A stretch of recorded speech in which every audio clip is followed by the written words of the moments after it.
Ada Tuhan berikan kepada kami. Kami menjalani hari-hari kami di dalam kemenangan demi kemenangan. Apapun persoalan yang kami alami, pergumulan, tekanan, atau apapun yang kami khawatirkan, yang kami takuti oleh karena perkembangan zaman ini, yang senantiasa memperlihatkan kecemasan, ketakutan, kekhawatiran. Tetapi kami punya jaminan yang pasti, yaitu firman, perkataan. Ketika kami mengirim Engkau ya Tuhan, Kau akan melimpahkan kemudahan setiap kami. Apapun pergumulan kami, Kau berikan jalan keluar, Kau berikan kekuatan, Kau berikan pengurapan untuk kami melihat seperti yang Kau melihat persoalan kami. Yaitu bahwa sungguh kami mengetahui kami tahu sekarang bekerja dalam segala sesuatu untuk mendatangkan kebaikan bagi mereka yang mengasihi. Dan kami percaya Tuhan, perjalanan hidup kami di tahun 2026 ini adalah perjalanan di musim yang baru. Artinya kami menerima sesuatu yang baru yang akan Tuhan singkapkan. Engkau Tuhan membukakan rahasia-rahasia itu Tuhan lewat kebenaran firman. Terima kasih Tuhan, berfirman bagi cara kepada pribadi kami, pas pribadi.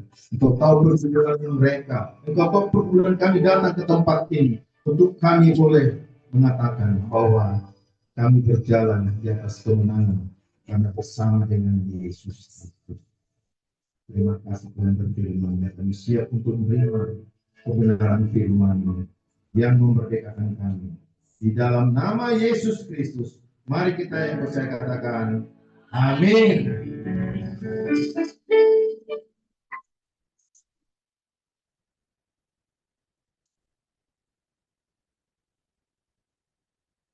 Kalau di tampilan di sini saya nggak ada ya, tapi saya harus bergerak kalau tampilannya di sini. Atau di sini juga bisa. Ya ada sedikit trouble ya.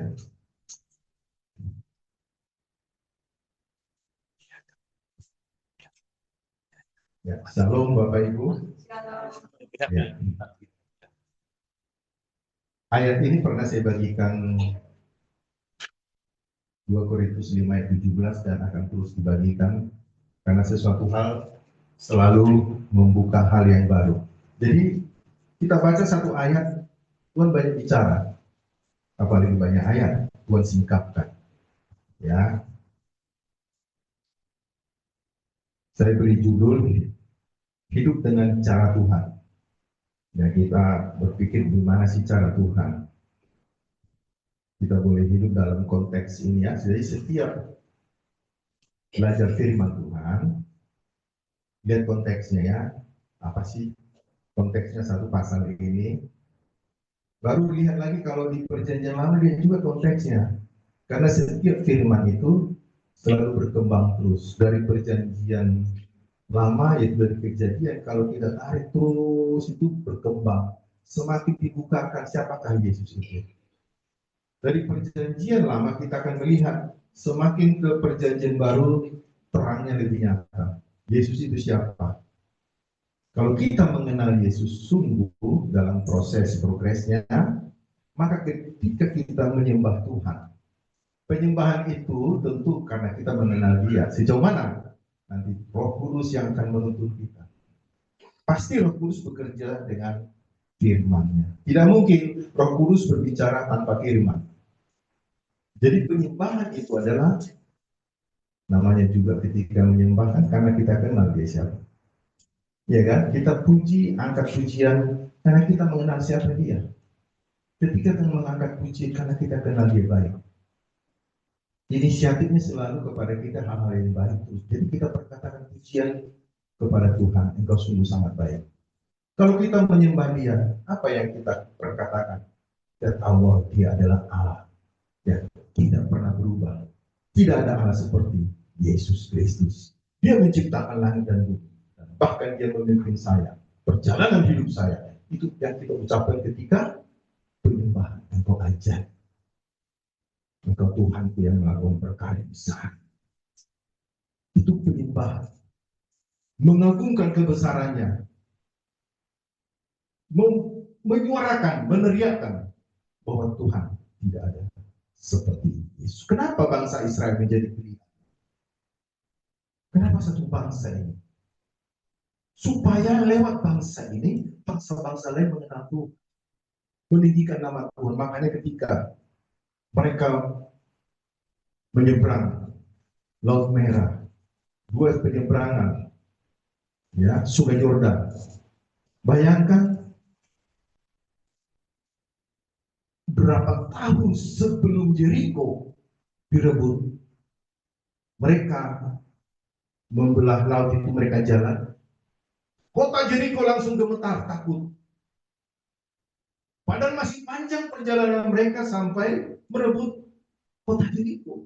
Mereka sudah gemetar, karena masih jauh. Makanya ketika pengintai dua orang ke tembok Jericho, mereka naik dan ketemu siapa di sana? Masih kenal Rahab. Rahab itu adalah, kalau dibilang apa namanya ya, pelacur, dan dia bosnya gitu kan. Tapi dia bilang apa? Semua kami yang di Jericho ini, ketika kami mendengar Tuhan membawa bangsa Israel membelah laut, kami sudah tenang. Bayangkan, masih jauh. Oleh karena itu, engkau harus berjanji, beri jaminan bagi saya. Tapi yang gue bilang, kumpulkan semua keluargamu, masuk. Itu sekitar katanya berapa meter itu, bisa bangun rumah di atas temboknya, itu cukup luas. Bisa bangun rumah. Rahab ini saja yang mungkin dia harus rohani-rohani enggak lah. Tapi kok bisa tahu dia? Oh, mereka gemetar. Baru masih panjang perjalanan bangsa Israel sampai ke kota Jericho.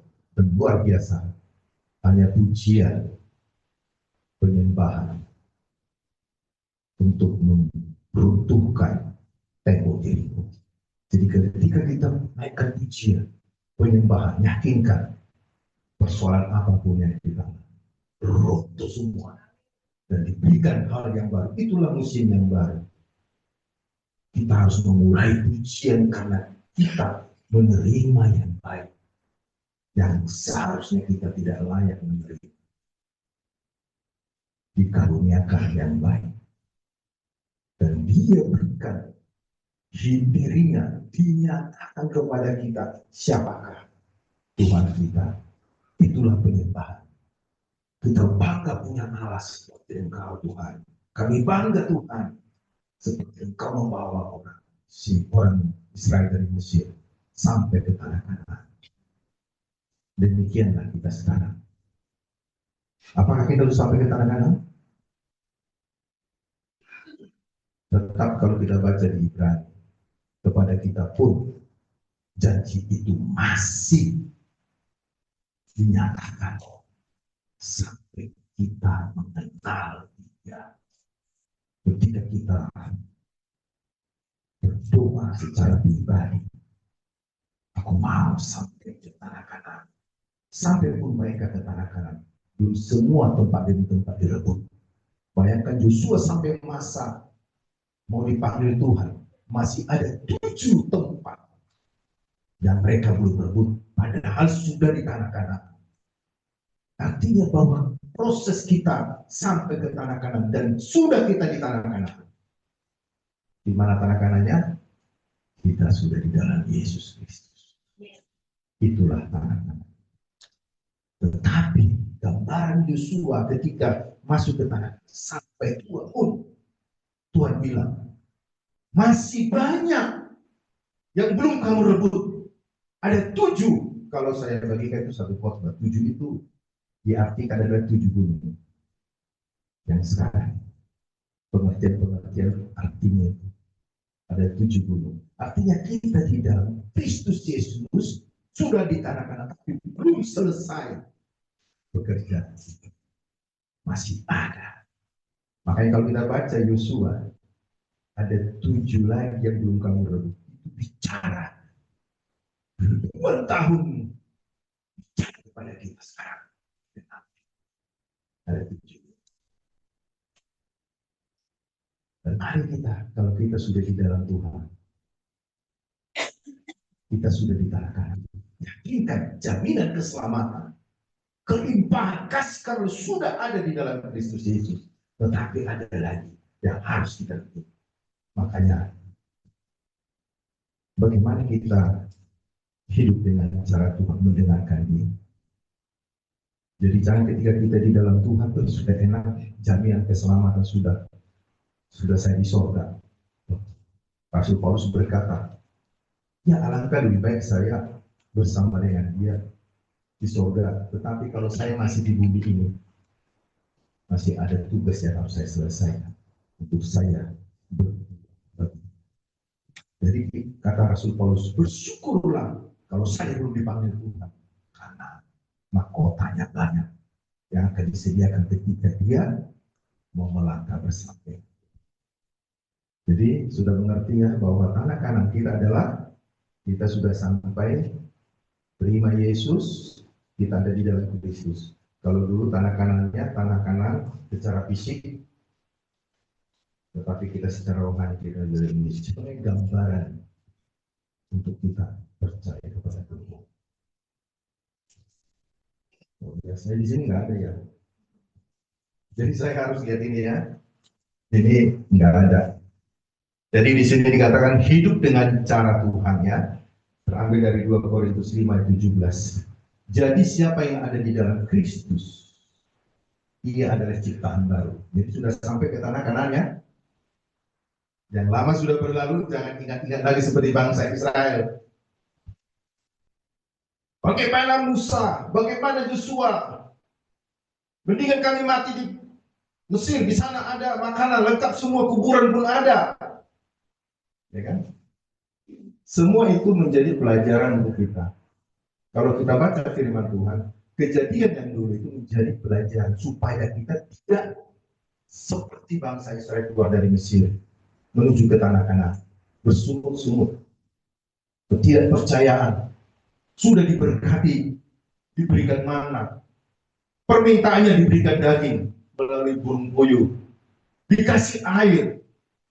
Bayangkan di padang gurun, mereka dilindungi. Pada siang ada awan, pada malam ada tiang api. Dan mereka diproteksi dan tidak ada ular apa itu? Ular tedung, sampai nanti dibikin ular tedung dari tembaga, itu menggambarkan Yesus mati di atas kayu salib.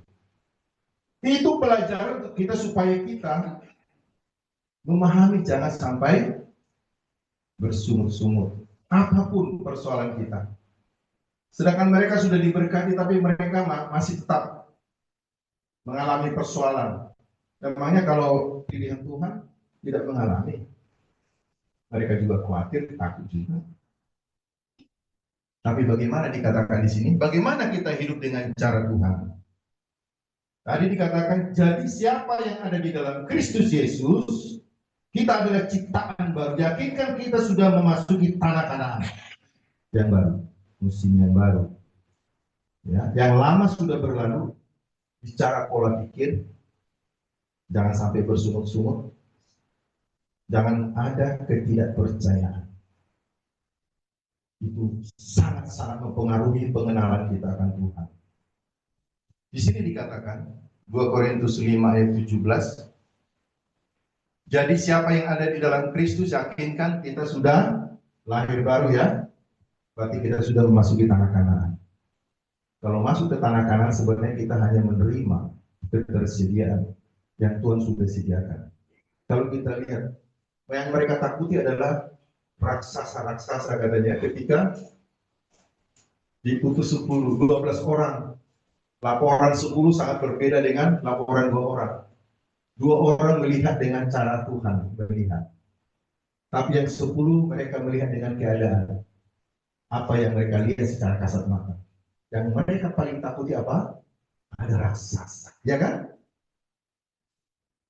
Padahal raksasa itu Tuhan perkenankan di sana, izinkan buat apa sebenarnya? Raksasa, bayangkan. Tuhan sampai pakai raksasa untuk membangun rumah, menyediakan lahan, bahkan dikatakan apa? Anggurnya besar-besar. Yang nanam raksasa semua. Kalau mungkin kita diizinkan orang-orang seperti zamannya disuruh sampai di sana baru mulai menanam, mulai menggali, bikin rumah. Mungkin rumahnya pendek-pendek semua. Tapi Tuhan katakan, kamu akan menikmati apa yang saya sudah sediakan. Di hadapan raksasa-raksasa, mereka melihat raksasa, pada raksasa itu untuk membangun. Mereka menyediakan rumah besar, lahannya luas, pertaniannya luas. Bahkan ketika mereka masuk, mereka hanya menikmati panen doang. Bayangkan itu. Makanya kalian bilang sama Joshua, Tuhan sudah menghalau mereka dari sana. Itulah mata rohaninya cukup tajam. Jadi kalau sudah selesai pekerjaan raksasa, dia harus pergi dari Kanaan. Mereka harus tinggalkan itu karena pembangunannya sudah selesai, karena siap untuk bangsa Israel memasuki tanah Kanaan. Tinggal menikmati apa yang Tuhan sediakan. Dipakai Tuhan raksasa loh. Pembangun banyak, kalau raksasa membangun rumah mungkin 4-5 meter, kalau raksasa kan 3 meter, 4 meter. Dia akan membangun. Ketika masuk bangsa Israel ke sana, wah, luar biasa. Tetapi mereka yang melihat dengan kasat mata tidak percaya. Apa raksasa kita sekarang? Persoalan apa? Keuangan, pasti. Tidak ada yang terlewat dari sana karena uang adalah alat tukar. Tapi disitulah Tuhan akan tunjuk raksasa apa persoalan itulah dia buka jalan. Ya, tema kita musim baru terambil dari Yesaya 43 ayat 19. Lihat, aku membuat sesuatu yang baru bagi kamu. Sudahkah kamu tahu? Sekarang sudah ada loh bahwa aku membuat jalan di padang gurun. Raksasanya padang gurun. Bayangkan padang gurun, saya sudah bagikan ketika melangkah, bekas langkah kita langsung hilang. Karena apa?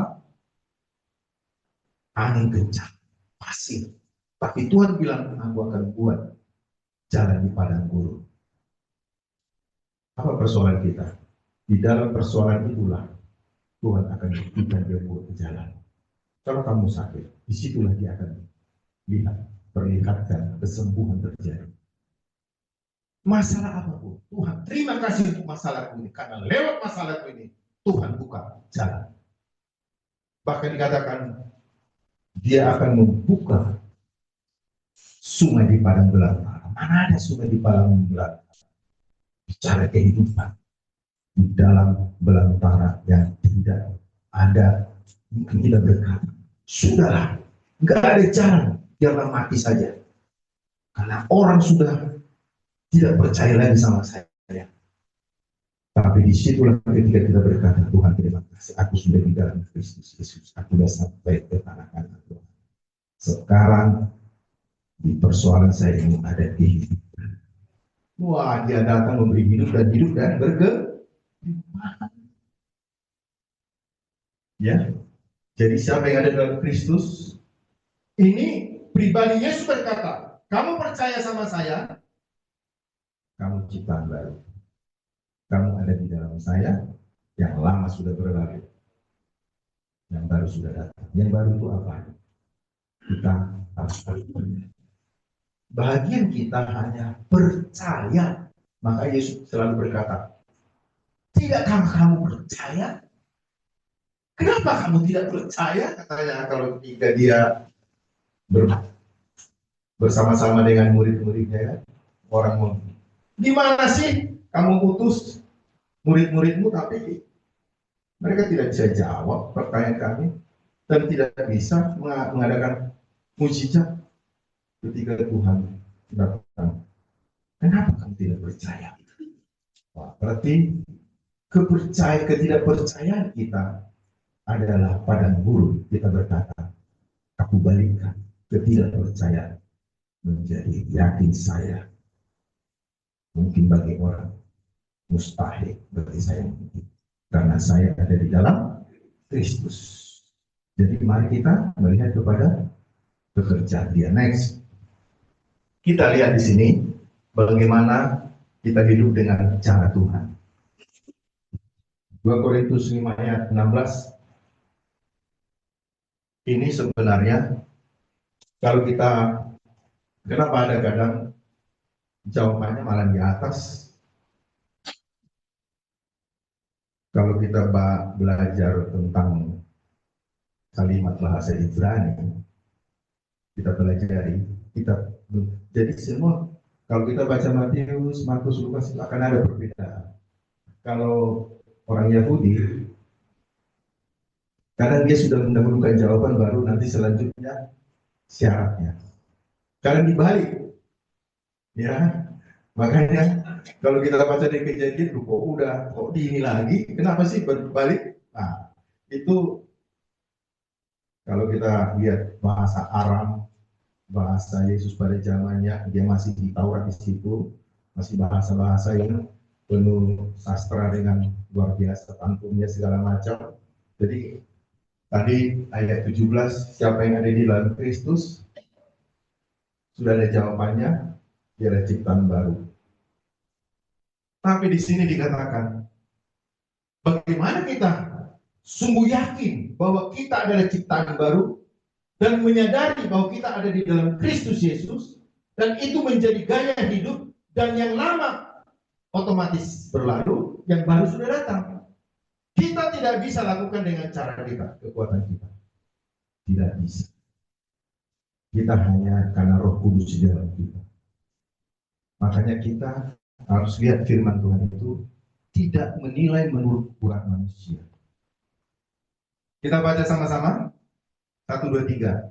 Sebab itu kami tidak lagi menilai seorang juga pun menurut ukuran manusia. Dan jika kami pernah menilai Kristus menurut ukuran manusia, sekarang kami tidak lagi menilainya demikian. Jadi di sini tidak menilai menurut ukuran manusia. Ada dua di sini. Kami tidak lagi mengukur menurut cara-cara manusia. Ini kalau kita melakukan ini, kita yakin sekali bahwa kita ini adalah Kristus Yesus. Pernahkah melihat saudaranya menjengkelkan, bikin masalah? Menurut manusia, kita manusia terbatas, pasti kita pakai logika kita, perasaan. Bicara perasaan adalah bicara hal yang terjadi. Makanya kalau laki-laki menurut logika apa yang terjadi, menurut kalau perempuan menurut perasaan apa ya, dia tidak ada bicara iman di sana. Menurut ukuran manusia. Lihat saudara kita apakah dia di dalam Kristus.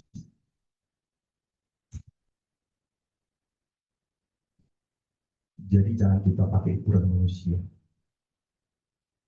Dia adalah anak Tuhan. Dia dipanggil Tuhan, dia saudara saya. Ya. Mari kita supaya kita tidak mengukur dengan cara manusia, mengukur semua. Dia adalah tubuh Kristus.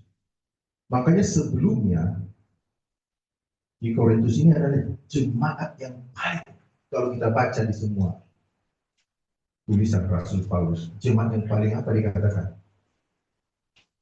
Ambruk apa di mana ya? Bermasalah terus. Banyak hal.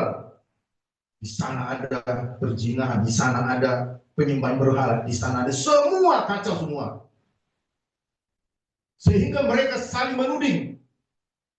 Kamu sih ingin tunjukkanlah apa segala macam dia lakukan. Karena dipakai dengan cara manusia mengukur.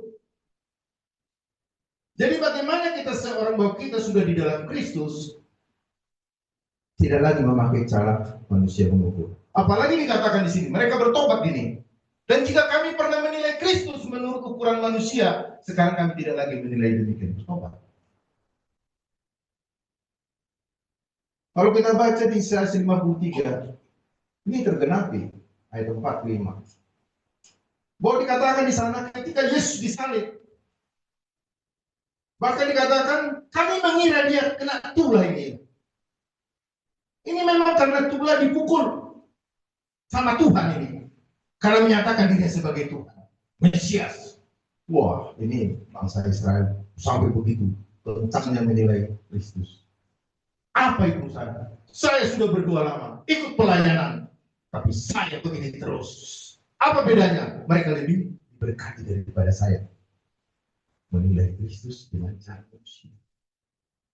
Disalah-salahkan Tuhan. Saya sudah pelayanan, tapi saya masih sakit. Masih begini ekonomi saya. Yang itu coba. Sudah kepercayaan beda. Gak pernah kata-katanya baik.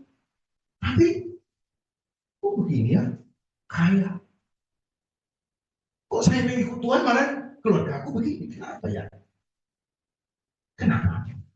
Saya mengikut Tuhan malah masalah semakin merajalela. Di manakah engkau Tuhan? Apakah hidupku seperti ini mengikut Tuhan? Ini menilai Tuhan menurut ukuran manusia dan sebagainya. Dilihat temannya, disalahkan temannya lagi, saudaranya. Saya nggak percaya sama pendeta. Saya tidak percaya sama ibu PA, bapak PA. Saya nggak percaya lagi. Hanya ngomong doang. Ngomong mari kita berdoa. Firman yang keluar. Ini saya ini besok nggak makan. Disalahkan semua.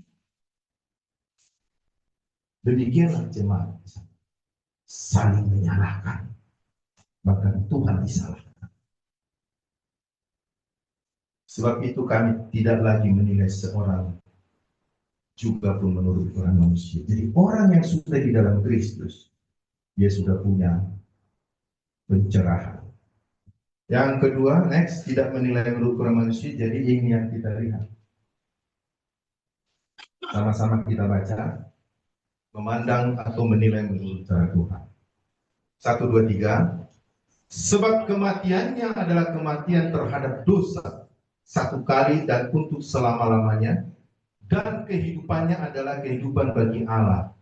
Demikianlah hendaknya kamu memandangnya, bahwa kamu telah mati bagi dosa, tetapi kamu hidup bagi Allah dalam Kristus Yesus. Ini bagaimana cara Tuhan memandang atau menilai menurut cara Tuhan. Dia mati karena apa? Dia mati karena dosa. Bayangkan kalau ini bisa kita dikatakan, apabila kamu menilai, memandangnya, apa yang saya kerjakan bagi kamu, aku mati bagi kamu. Sampai mati doang bagi kita. Bagaimana kita tahu dia memberi jaminan bahwa kita sudah mati? Kalau Roma 6 ayat 23 dikatakan upah dosa adalah maut. Jadi kita sebenarnya harus melewati kematian itu. Harus mati. Karena upah dosa adalah maut. Jangan dirasakan, wah bebas. Upah dosa adalah maut sudah. Berarti karena dosa dari Adam, Roma 5 ayat 12 itu dikatakan karena dosa Adam semua mencalat dan semua kita berdosa dan akibatnya maut. Kalau kita mengerti ini luar biasa. Jadi kita berkata bahwa saya ini benar-benar harus mati. Mati secara rohani, mati secara fisik, mati secara kekal masuk neraka. Itulah bagian yang belum percaya sama Yesus. Bagaimana kita bisa buktikan bahwa kita di dalam Kristus? Yakinkan itu tadi firman. Ketika kita sudah mati.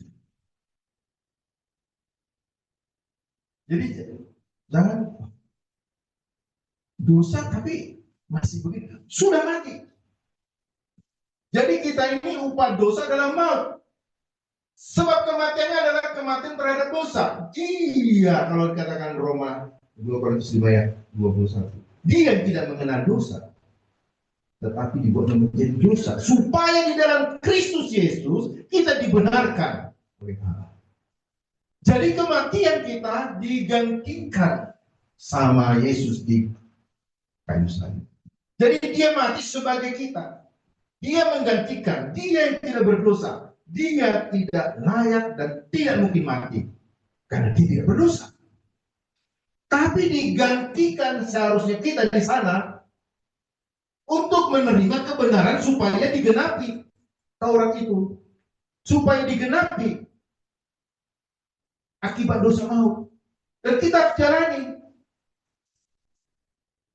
Tetapi digantikan sama Yesus. Inilah yang meyakinkan kita itu bahwa kita ada di dalam Kristus Yesus, ciptaan baru. Jadi semua dosa kita sudah ditangguhkan ke tubuhnya. Ya, sama seperti kalau ada ilustrasi banyak ya. Ketika di rumah sakit, dia tidak mampu membayar. Ya, kemarin ada kesaksian seperti itu. Dia sakit, dia pelayanan. Jatuh, sempat setengah lumpuh atau gimana di Jepang. Jadi waktu saya mengikuti global internasional di Jogja, dia langsung saksikan. Ketika di Jepang dia tergeletak masuk rumah sakit. Itu prosesnya sampai dia bilang, apakah saya bisa ke Indonesia melayani? Dia juga istrinya sudah tercover. Biayanya nggak main-main, besar sekali. Dia nggak punya uang, hanya hidupnya untuk Tuhan. Ada yang tahu orang Jepang itu Tuhan gerakan. Dia lihat ini pernah saya lihat dengan berbicara di Jepang membawa Injil. Dia pergi ke kasir, semua berapa biayanya saya bayar, biar dia sampai sehat lanjutkan pelayanan dia. Ketika dia sehat, hitungan berapa selisih hari harus datang ke Indonesia. Dia mau bayar, sudah dibayar. Siapa? Gak tahu. Dibayar oleh Jepang. Itu kesaksian sih. Apakah dia mau bayar? Ditolak pasti kan? Sudah ada yang bayar. Bapak pulang sama istri. Lanjut lagi perjalanannya. Sama seperti saya juga pernah ya di restoran apa di ruang makan. Aku udah bayar. Loh, apakah saya mau bayar lagi? Pasti ditolak. Udah dibayar tadi Pak. Pasti kan ngotot saya. Enggak, saya enggak. Udah ada tadi yang bayar. Demikianlah kita ini. Yesus sudah membayar maut yang harus kita terima akibat dosa. Jadi tidak ada yang gratis. Jadi jangan dibilang ke surga itu murah. Gak ada yang murah. Surga kudus tak bercacat, semua ada di sana dalam kekudusan. Tetapi kita harus bayar. Jangan dibilang, wih Kristen mah enak ya, gratis. Karena ada yang sudah bayar. Yesus yang sudah bayar. Wow, makanya luar biasa. Jadi kita masuk surga mahal sekali. Kita ubah cara pandang untuk berkata kepada siapapun. Siapa bilang gratis? Saya harus mati dan bukan ke surga. Tapi saya sudah dibayar lunas. Karena harganya nggak ada yang bisa kekayaan apapun di bawah kolong langit ini. Darah sudah satu tetes pun darahnya bisa menghapus dosa seluruh dunia. Bukan mengalir darahnya. Mengapa dia dimahkotai duri? Karena kutukan kepada Adam. Engkau akan bersusah payah mencari kehidupan. Terkutuklah tanah. Menjadi katakan durilah. Semua semak akibatnya akibat pekerjaannya. Dan kamu harus bekerja keras. Dua kali Yesus menggenapi ini. Ketika pertama di Getsemani, ketika dia berdoa, pertama darahnya sampai bercampur keringat jatuh ke tanah. Itulah pertama kutuk sudah diambil sama dia. Kutuk yang seharusnya kita kerja keras, hasilnya semak duri. Pertama di Getsemani, kedua dibuktikan di kayu salib. Itulah ada dua kali pembalasan yang baik, dikasih mahkota. Kalau dengar itu 2 senti katanya masuk, apa 2,5, kasih mahkota dulu supaya kutuk itu sudah diambil ke Yesus dan kita hanya menerima berkat. Yakinkan apa yang kita kerjakan. Kalau kita di dalam Tuhan dikatakan, berbahagialah orang yang merenungkan firman Tuhan. Ya, dikatakan keberhasilan. Kepada Joshua pun dikatakan, apa yang kamu kerjakan berhasil. Itu masih perkenapan di Yesus Kristus, kita yang harus terima itu. Makanya kita perjamuan kudus ketika kita mengambil darah, tubuh dan darah Yesus menyatu dengan tubuh dan darah kita. Artinya kita menerima perkenapan. Kutuk yang kepada Adam sudah di dalam Yesus pertama dari Getsemani. Sampai dia berdoa, keringat dan dikatakan bercampur darah sudah menetes ke tanah. Dia belum disalib, dia sudah menetes. Bahkan di atas kayu salib duri sudah ditancapkan. Artinya segala kutuk sudah. Makanya dikatakan di mana? Galatia 3 ayat Galatia 4 ayat 13-14. Sebab Kristus telah membayar, membebaskan kita dari kutuk dengan cara apa? Disalib. Sebab ada tertulis, terkutuklah orang yang digantung di kayu salib. Dia membuat ini supaya berkat Abraham sampai kepada bangsa-bangsa lain. Siapa bangsa-bangsa lain? Kalau bangsa pilihan dulu secara fisik bangsa Israel. Bangsa-bangsa lain yang kita. Amin. Jadi ada 3 di hadapan Tuhan manusia. Pertama adalah bangsa Israel, bangsa pilihan. Kedua, bangsa di luar Israel, kafir dan tidak mau menerima Yesus. Yang ketiga adalah Tuhan. Wow. Gereja Tuhan yang akan dipakai Tuhan. Yang dulu dia mungkin bangsa Israel gagal.